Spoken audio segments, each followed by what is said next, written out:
En 2019, je suis parti de la Suisse pour me rendre en France pour voir Lilian Renault à Poligny. En passant devant la table de produits dérivés, je leur ai demandé si c'était possible de rencontrer Lilian Renault parce que je venais du Québec. On m'a dit que c'était pas possible. J'ai essayé de négocier en disant que j'allais acheter la toile à 40 € et je leur ai demandé si eux pouvaient aller dans la sacristie la faire signer. On m'a répondu qu'on était dans une église, que c'était pas une enchère. J'ai finalement lâché prise. Mais vers la fin du concert, une petite fille a demandé une photo avec Lilian. Il a accepté en disant que ça serait la seule personne avec qui il prendrait une photo, en s'excusant au reste du public en disant qu'il ne pourrait pas faire ça pour tout le monde.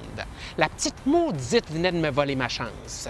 Après le concert, j'ai fait le tour de l'église pour voir s'il y avait une porte qui donnait dans la sacristie. Il n'y en avait pas. Je suis retourné à l'intérieur, j'ai passé discrètement devant les produits dérivés parce qu'on me regardait avec des couteaux dans les yeux, et je suis allé voir les musiciens en espérant que Lilian revienne faire un tour, mais il était trop tard. J'ai décidé de dire merci à la pianiste qui avait été très drôle dans ses interventions au public. Toutes les blagues que je connais, ça se raconte pas dans les églises. Parce que le merveilleux public français se plaignait à plusieurs reprises en criant à Lilian que le son était mauvais. On est dans une église, c'est votre idole, puis vous vous permettez de le critiquer? Vraiment?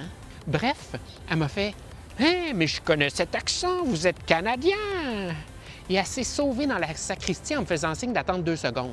Elle est revenue en me disant de la suivre. Et c'est comme ça que j'ai pris une bière avec Lilian Renault et que j'ai été présenté à toute sa famille. Encore à ce jour, le plus beau moment extraordinaire que je croyais impossible.